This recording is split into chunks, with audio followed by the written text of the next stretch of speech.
Hello everyone स्वागत करुच्चे मो YouTube channel Odisha study house. तो पिलाने आज आम भाषार केतोटी प्रमुख रूप विषय रे आलोचना करबा जहाँकि +3 third semester Odia honours course 6 unit 1 रे रही अछि। जो मैंने प्रथम थर आसुचंती चैनल को सब्सक्राइब कर दियंतु और बेल आइकन को प्रेस करी ऑल नोटिफिकेशन को ऑन कर दियंतु जहाँ द्वारा परवर्ती वीडियो आपण सर्वप्रथमे पाई परिबे। तो चलंतु आरंभ करबा। और हमर यूनिट 1 रे भाषार संज्ञा भाषार स्वरूप भाषार लक्षण और भाषार श्रेणी रही अछि। पूर्वर मु क्लास भाषार संज्ञा और स्वरूप विषय रे क्लास मैंने कर सारी। जो मैंने देखी ना एपर्यंत तो प्लेलिस्ट को जाइए देखी नियो। तो आज आम भाषार रूप को आलोचना करवा। तो देख तो प्रथम अच्छी देख मूल भाषा ओरिजिन लैंग्वेज मूल भाषा जो प्राथमिक भाषारू बहु शाखा प्रशाखार भाषा सृष्टि होता है ताकू मूल भाषा भाव में विवेचना कराए। यही रूप इतिहास आधारित। तो देख कौन कहला जो प्राथमिक भाषारू बहु शाखा प्रशाखार भाषा सृष्टि होता है ताकू मूल भाषा भाव में विवेचना कराए। यही रूप इतिहास आधारित स्थानगत रुचिगत और सांस्कृतिक मनोगत परिवर्तन सूत्रे मूल भाषार संगठन रीति रे एथिरे नाना धरणर रूपांतर घटी थाए। यही रूपांतर क्रमे मूल बा प्राकृत उत्स भाषारू नाना शाखा प्रशाखा दे विकसित होता है। उदाहरण स्वरूप इंडो यूरोपीय भाषा को एठारे निया जाय पारे। भाषार पारिवारिक वर्गीकरण प्रक्रिया यही भाषा को यूरोपीय और भारतीय भाषा गुड़िकर मूल रूप भाषा बोली विचार करा जाय थाए।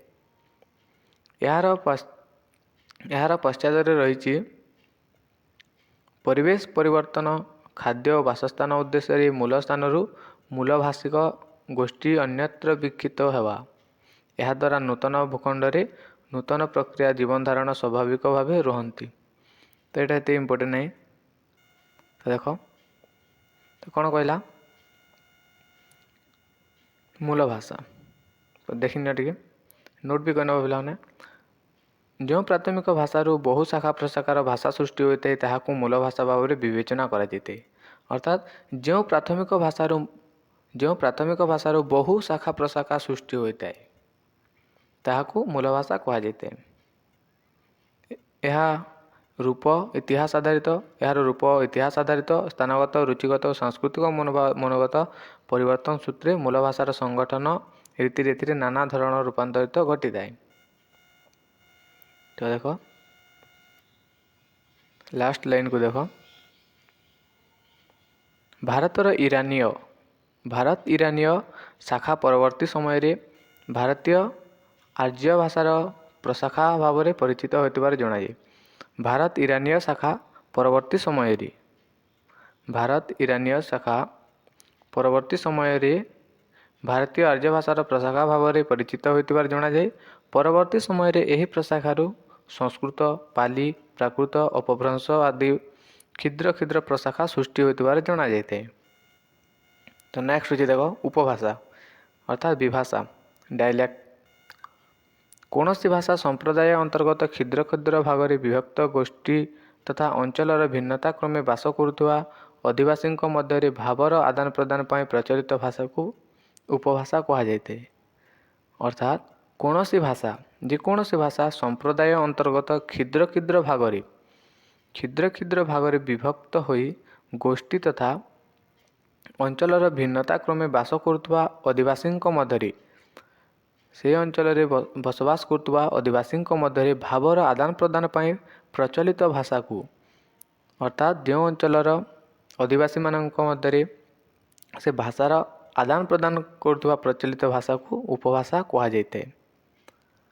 भौगोलिक वातावरण भिन्नता और प्राकृतिक अंचलर भिन्नता क्रमे उपभाषा प्रामाणिक भाषा अर्थात स्टैंडर्ड लैंग्वेज प्रामाणिक भाषा रू सामान्य भिन्न रूप ग्रहण करी सृष्टि होता है। यही भाषार ध्वनि प्रतीक गुड़िकर उच्चारण पद्धति स्वतंत्र आंचलिक भूगोल गुरुत्व और भिन्नता को नहीं उपभाषा को निर्दिष्ट अंचलर परिसीमा मध्य आंचलिक भाषा नाम नामित भी करा जाई पारे। तो देख यही दृष्टि ओडिशार पश्चिमांचल और दक्षिणांचल व्यवहृत जनभाषा ଅର୍ଥାତ୍ କଥିତ ଭାଷାକୁ ସମ୍ବଲପୁରୀ, ଗଞ୍ଜାମୀ ଆଦି ଆଞ୍ଚଳିକ ଭାଷା ରୂପେ ଗ୍ରହଣ କରାଯାଇଥାଏ। ସେହିପରି ହିନ୍ଦୀ ଭାଷାର ଉପଭାଷା ଭାବରେ ବ୍ରଜଭାଷା, ଭୋଜପୁରୀ ଭାଷା ଓ ଖଡ଼ି ବୋଲିକୁ ଏହି କ୍ରମରେ ଉଦାହରଣ ଭାବେ ମଧ୍ୟ ନିଆଯାଇପାରେ। ତ ଉପଭାଷାର ବିଶେଷତ୍ୱ ଦେଖ, ଏହାର କ୍ଷେତ୍ର ଅପେକ୍ଷାକୃତ କ୍ଷୁଦ୍ର ଅଟେ। ଏହା ମଧ୍ୟରେ କୌଣସି ଭାଷା ଅନ୍ତର୍ଭୁକ୍ତ ହୋଇପାରିବ ନାହିଁ। ଅର୍ଥାତ୍ ଉପଭାଷା ମଧ୍ୟରେ କୌଣସି ଭାଷାର ଅନ୍ତର୍ଗତ ହୋଇପାରିବ ନାହିଁ। ଏହା ମୂଳ ଭାଷାଠାରୁ ଉତ୍ପନ୍ନ ହୋଇଥାଏ। ତେଣୁ ଭାଷା ଜନନୀ ହେଲେ ଏହା ତା'ର ଅଲିଅଳ କନ୍ୟା। ତେଣୁ ଭାଷା ଜନନୀ ହେଲେ ଉପଭାଷା ହେଉଛି ତା'ର କନ୍ୟା। ତ ନେକ୍ସଟ ହେଉଛି ଦେଖ, ପ୍ରାମାଣିକ ଭାଷା ସାହାଯ୍ୟରେ ଭିନ୍ନ ଭିନ୍ନ ଉପଭାଷା ଗୁଡ଼ିକରେ ମଧ୍ୟରେ ଥିବା ସମ୍ପର୍କ ନିର୍ଣ୍ଣୟ କରିବା ସହଜ ହୋଇଥାଏ। ପ୍ରାମାଣିକ ଭାଷା ସାହାଯ୍ୟରେ ଭିନ୍ନ ଭିନ୍ନ ଉପଭାଷା ଗୁଡ଼ିକ ମଧ୍ୟରେ ଥିବା ସମ୍ପର୍କ ନିର୍ଣ୍ଣୟ କରିବା ସହଜ ହୋଇଥାଏ। ଦେଖ ନେକ୍ସଟ ଅଛି, ଏହା ଲୋକସାହିତ୍ୟ ରଚନା ଓ କଥୋପକଥନରେ କେବଳ ବ୍ୟବହୃତ। ଏହା ଲୋକସାହିତ୍ୟ ଅଟେ ଏବଂ କଥୋପକଥନରେ କେବଳ ବ୍ୟବହୃତ ହୋଇଥାଏ। ନେକ୍ସଟ ଅଛି ଦେଖ, ଏହାର ଦୁଇଟି ସୀମିତ ରୂପ ହେଉଛି ବୋଲି ଓ ବ୍ୟକ୍ତି ବୋଲି। ଏହାର ଦୁଇଟି ସୀମିତ ରୂପ ହେଉଛି ବୋଲି ଓ ବ୍ୟକ୍ତି ବୋଲି। ତ ନେକ୍ସଟ ଅଛି ଦେଖ, ଏହି ଭାଷା ବ୍ୟବହାର କରୁଥିବା ବ୍ୟକ୍ତିମାନଙ୍କର ଉଚ୍ଚାରଣ ପଦ୍ଧତି ସମାନ। ଏହି ଭାଷା ବ୍ୟବହାର କରୁଥିବା ଲୋକମାନଙ୍କର ଉଚ୍ଚାରଣ ପଦ୍ଧତି ହେଉଛି ସମାନ। ଏଥିରେ ରୂପ ରଚନା, ବାକ୍ୟ ରଚନା, ଶବ୍ଦାବଳୀ ତଥା ଅର୍ଥ ସମ୍ବନ୍ଧୀୟ କୌଣସି ପ୍ରକାରର ସ୍ପଷ୍ଟ ଉଲ୍ଲେଖ୍ୟ ଯୋଗ୍ୟ ପାର୍ଥକ୍ୟ ପରିଲକ୍ଷିତ ହୁଏ ନାହିଁ। ତ ଦେଖ ବ୍ୟକ୍ତି ବୋଲି ଦେଖିବା, କୌଣସି ବ୍ୟକ୍ତି ବିଶେଷ ବା ପରିବାର ବିଶେଷର ବ୍ୟବହୃତ ଭାଷାକୁ ବ୍ୟକ୍ତି ବୋଲି କୁହାଯାଇଥାଏ। କୌଣସି ବ୍ୟକ୍ତି ବିଶେଷ ବା ପରିବାର ବିଶେଷର ବ୍ୟବହୃତ ଭାଷାକୁ ବ୍ୟକ୍ତି ଭାଷା ବୋଲି କୁହାଯାଇଥାଏ। ଧ୍ୱନି ଉଚ୍ଚାରଣ ଓ ପଦ ପ୍ରୟୋଗରେ ଏହା ଉପଭାଷା ଠାରୁ କେତେକାଂଶରେ ସ୍ୱତନ୍ତ୍ର। ଧ୍ୱନି ଉଚ୍ଚାରଣ ଓ ପଦ ପ୍ରୟୋଗରେ ଏହା ଉପଭାଷା ଠାରୁ କେତେକାଂଶରେ ସ୍ୱତନ୍ତ୍ର। ଯଥାର୍ଥରେ ଏହାର ଭାଷା ସଂକୀର୍ଣ୍ଣତମ ତଥା ଲଘୁତମ ହୋଇଥାଏ। ତ ନେକ୍ସଟ ଅଛି ଦେଖ, ବୋଲି ଲୋକାଲ ଡାଇଲେକ୍ଟ। ଉପଭାଷାର ଭାଷିକ କ୍ଷେତ୍ରଠାରୁ ଏହାର କ୍ଷେତ୍ର ଯଥେଷ୍ଟ ସଂକୀର୍ଣ୍ଣ। ଉପଭାଷାର ଭାଷିକ କ୍ଷେତ୍ରଠାରୁ ଏହାର କ୍ଷେତ୍ର ହେଉଛି ଯଥେଷ୍ଟ ସଂକୀର୍ଣ୍ଣ। କୌଣସି ଗୋଟିଏ ଛୋଟ କ୍ଷେତ୍ର ବା ନିର୍ଦ୍ଦିଷ୍ଟ ସ୍ଥାନରେ ବ୍ୟବହୃତ ଟିପିକାଲ ଭାଷା ହିଁ ହେଉଛି ବୋଲି। ଏହା ବ୍ୟକ୍ତି ବୋଲିର ସାମୂହିକ ରୂପ।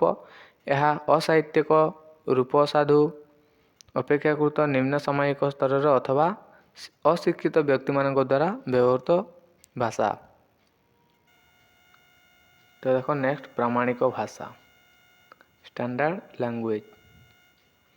ଯେଉଁ ବଳିଷ୍ଠ ଆଞ୍ଚଳିକ ଭାଷା ତଥା ଉପଭାଷା ଅନ୍ୟ ସହଯୋଗୀ ଉପଭାଷାମାନଙ୍କ ଉପରେ ନିଜର ସାହିତ୍ୟିକ ଓ ସାଂସ୍କୃତିକ ଶ୍ରେଷ୍ଠତାକୁ ଆରୋପ କରି ପ୍ରତିନିଧିତ୍ୱ ସାଧନା ଭିତ୍ତିରେ ସର୍ବସାଧାରଣଙ୍କ ଭାଷା ରୂପେ ବ୍ୟବହୃତ ହୋଇଥାଏ, ତାହାକୁ ପ୍ରାମାଣିକ ଭାଷା କୁହାଯାଇଥାଏ। ତ ଦେଖ, ଯେଉଁ ବଳିଷ୍ଠ ଆଞ୍ଚଳିକ ଭାଷା ଉପଭାଷା ଅନ୍ୟ ସହଯୋଗୀ ଉପଭାଷାମାନଙ୍କ ଉପରେ ନିଜର ସାହିତ୍ୟିକ ଓ ସାଂସ୍କୃତିକ ଶ୍ରେଷ୍ଠତାକୁ ଆରୋପ କରି ପ୍ରତିନିଧିତ୍ୱ ସାଧନା ଭିତ୍ତିରେ ସର୍ବସାଧାରଣଙ୍କ ଭାଷା ରୂପେ ବ୍ୟବହୃତ ହୋଇଥାଏ, ତାହାକୁ ପ୍ରାମାଣିକ ଭାଷା କୁହାଯାଇଥାଏ। ତାର ବିଶେଷତ୍ୱ ଦେଖ, ଏହା ଅନ୍ୟାନ୍ୟ ଉପଭାଷା ଗୁଡ଼ିକର ସାଧାରଣ ଲକ୍ଷଣ ଓ ଆଦର୍ଶ ଗୁଡ଼ିକୁ ଆଶ୍ରୟ କରି ଭାବ ବିନିମୟ ସାଧାରଣ ମାଧ୍ୟମ ରୂପେ ସ୍ୱୀକୃତି ଲାଭ କରିଥାଏ। ନେକ୍ସଟ ଅଛି ସାହିତ୍ୟ ରଚନା, ଶିକ୍ଷା ଆଦାନ ପ୍ରଦାନ, ଶାସନ ପରିଚାଳନା ଓ ସମ୍ବାଦ ସରବରାହ ଇତ୍ୟାଦି କ୍ଷେତ୍ରରେ ଏହି ଭାଷା ସର୍ବସମ୍ମତିକ୍ରମେ ମାଧ୍ୟମ ହୋଇଥାଏ। ତ ଦେଖ ଏଇଟା ଦେଖିନେବ ପିଲାମାନେ। ତ ନେକ୍ସଟ ଦେଖିବା ରାଷ୍ଟ୍ରଭାଷା। ତ ଦେଖ ରାଷ୍ଟ୍ରଭାଷା ଜାତୀୟ ଭାଷା। ଯେତେବେଳେ ଗୋଟିଏ ବଳିଷ୍ଠ ପ୍ରାମାଣିକ ଭାଷା ଅନ୍ୟାନ୍ୟ ଭୂଖଣ୍ଡରେ ପ୍ରାମାଣିକ ଭାଷାମାନଙ୍କ କ୍ଷେତ୍ରରେ ପରିବ୍ୟାପ୍ତ ହୋଇ ଭିନ୍ନ ଭିନ୍ନ ଭାଷାମାନଙ୍କର ପାରସ୍ପରିକ ଭାବ ଓ ବିଚାରରେ ଆଦାନ ପ୍ରଦାନ ମାଧ୍ୟମ ରୂପେ ସମସ୍ତଙ୍କ ଦ୍ୱାରା ସ୍ୱୀକୃତି ପାଇଁ ସମଗ୍ର ରାଷ୍ଟ୍ରୀୟ ଧାରାରେ ଏହାର ପ୍ରଚଳନର ସମତା ପରିଦୃଷ୍ଟି ହୋଇଥାଏ, ସେତେବେଳେ ସେହି ଭାଷାକୁ ରାଷ୍ଟ୍ରଭାଷା ବା ଜାତୀୟ ଭାଷା ବୋଲି କୁହାଯାଇଥାଏ।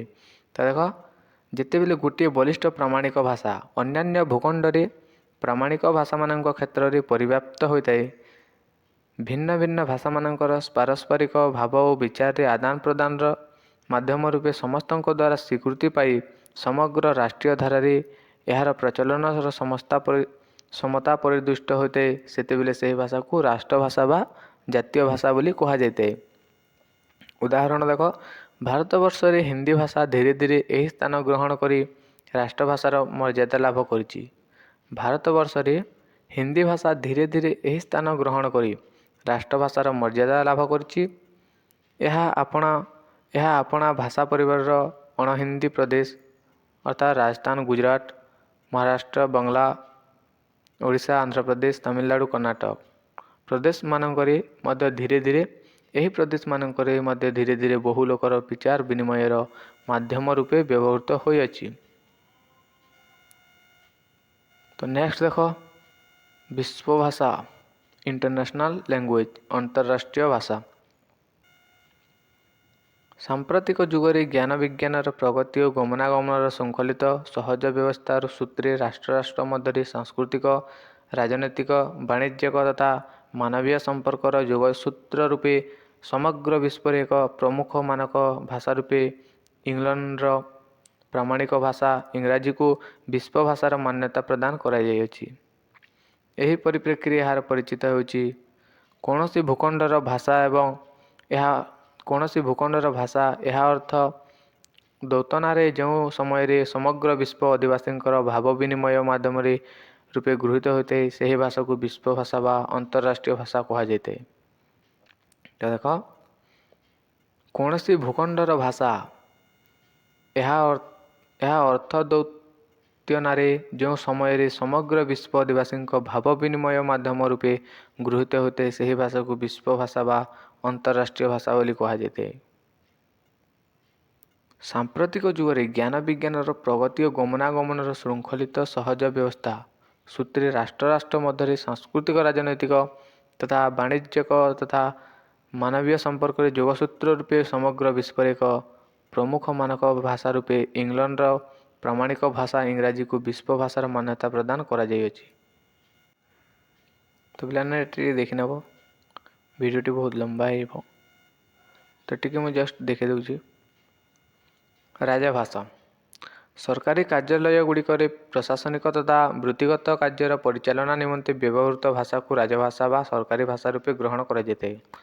ସରକାରୀ କାର୍ଯ୍ୟାଳୟଗୁଡ଼ିକରେ ଓ ପ୍ରଶାସନିକ ତଥା ବୃତ୍ତିଗତ କାର୍ଯ୍ୟରେ ପରିଚାଳିତ ହେଉଥିବା ଭାଷାକୁ ରାଜଭାଷା ବା ସରକାରୀ ଭାଷା ରୂପେ ଗ୍ରହଣ କରାଯାଇଥାଏ। ମୁଖ୍ୟତଃ ସ୍ୱାଧୀନ ସାର୍ବଭୌମ ରାଷ୍ଟ୍ରମାନଙ୍କରେ ରାଷ୍ଟ୍ରଭାଷା ହିଁ ରାଜଭାଷା ପଦବାଚ୍ୟ ହୋଇ ପ୍ରଶାସନିକ ବିଚାର ବିନିମୟର ମାଧ୍ୟମ ରୂପେ ବ୍ୟବହୃତ ହୋଇଥାଏ। ମାତ୍ର ପରାଧୀନ ରାଷ୍ଟ୍ରରେ ରାଜଭାଷା ଶାସକ ସମାଜ ଭାଷା ହୋଇଥାଏ। ଦୃଷ୍ଟାନ୍ତ ସ୍ୱରୂପ ଇଂରେଜ ଶାସନ କାଳରେ ହିନ୍ଦୀ ଭାଷାରେ ବରିଷ୍ଠ ଭାଷା ଭାବରେ ପାରସ୍ପରିକ ଭାବ ବିନିମୟର ମାଧ୍ୟମ ହୋଇଥିଲେ ମଧ୍ୟ ଇଂରେଜୀ ଭାଷାକୁ ହିଁ ରାଜଭାଷା ରୂପେ ଗ୍ରହଣ କରାଯାଇଥାଏ। ପ୍ରାଚୀନ ଯୁଗରେ ଅର୍ଥାତ୍ ବୌଦ୍ଧିକ ଯୁଗରେ ସମଗ୍ର ଆର୍ଯ୍ୟାବର୍ତ୍ତର ରାଜଭାଷା ହିଁ ଥିଲା ପାଲି। ମଧ୍ୟଯୁଗର ଅର୍ଥାତ୍ ମୋଗଲ ରାଜତ୍ୱ କାଳରେ ଭାରତର ରାଜଭାଷା ଥିଲା ପାରସିକ ଅର୍ଥାତ୍ ପାରସୀ। ମୋଗଲ ରାଜତ୍ୱ କାଳରେ ଭାରତର ରାଜଭାଷା ଥିଲା ପାରସିକ। ତ ନେକ୍ସଟ ହେଉଛି ଦେଖ, ମାତୃଭାଷା ମଦର ଲାଙ୍ଗୁଏଜ। ସାଧାରଣ ଅର୍ଥରେ ଜନ୍ମଗତ ପରିବେଶ, ପାରିବାରିକ ବାତାବରଣ ଓ ସାଂସ୍କୃତିକ ଚଳଣି ଭିତ୍ତିରେ ମାତୃକୋଳରୁ ଶିଶୁ ଯେଉଁ ଭାଷା ଅର୍ଜନ କରିଥାଏ ତାହାକୁ ମାତୃଭାଷା କୁହାଯାଇଥାଏ। ଅର୍ଥାତ୍ ଶିଶୁଟିଏ ଯେତେବେଳେ ଜନ୍ମ ହୋଇଥାଏ ତା'ର ପାରିବାରିକ ବାତାବରଣ ଓ ସାଂସ୍କୃତିକ ଚାଲିଚଳଣି ଓ ଜନ୍ମଗତ ପରିବେଶରୁ ଯେଉଁ ମା କୋଳରୁ ଯେଉଁ ଭାଷା ସେ ଗ୍ରହଣ କରିଥାଏ ତାହାକୁ ହିଁ ମାତୃଭାଷା କୁହାଯାଇଥାଏ। ଦେଖ, ଜନ୍ମଠାରୁ ମରଣ ପର୍ଯ୍ୟନ୍ତ ମଣିଷର ସମଗ୍ର ଜୀବନକାଳ ଏହି ମାତୃଭାଷାକୁ ଆଶ୍ରୟ କରି ବିକାଶ ଲାଭ କରିଥାଏ। ଏହି ପରିପ୍ରେକ୍ଷୀରେ ମାତୃଭାଷା ହେଉଛି ମା'ର କଥନ ଶୈଳୀକୁ ଅନୁସରଣ କରି ଅର୍ଜନ କରିଥିବା ଭାଷା ହେଉଛି ମାତୃଭାଷା। ପ୍ରଥମରୁ ଜନ୍ମ କ୍ଷେତ୍ରରୁ ପରିବେଶ ଓ ପାରିପାର୍ଶ୍ୱିକ କ୍ଷେତ୍ରରୁ ଶିକ୍ଷା, ମା'ର କଥନ ଶୈଳୀକୁ ଅନୁସରଣ କରି ଅର୍ଜନ କରିଥିବା ଭାଷା ହେଉଛି ମାତୃଭାଷା। ତ ପିଲାମାନେ, ଏଇଟା ଥିଲା ତୁମର +3 ଥାର୍ଡ଼ ସେମିଷ୍ଟାର ଓଡ଼ିଆ ଅନର୍ସର କୋର୍ ପେପର୍ 6ର ଭାଷାର କେତୋଟି ରୂପ ଥିଲା। ତ ତାକୁ ଆଜି ଆମେ ଆଲୋଚନା କରିଲା। ଆଶା କରୁଛୁ ଭିଡ଼ିଓଟି ଭଲ ଲାଗିଥିବ। ଭିଡ଼ିଓଟି ଭଲ ଲାଗିଥିଲେ ତୁମ ସାଙ୍ଗସାଥିମାନଙ୍କୁ ସେୟାର କରିଦେବ ଯାହାଦ୍ୱାରା ସେମାନେ ମଧ୍ୟ ଉପକୃତ ହୋଇପାରିବେ। ଧନ୍ୟବାଦ।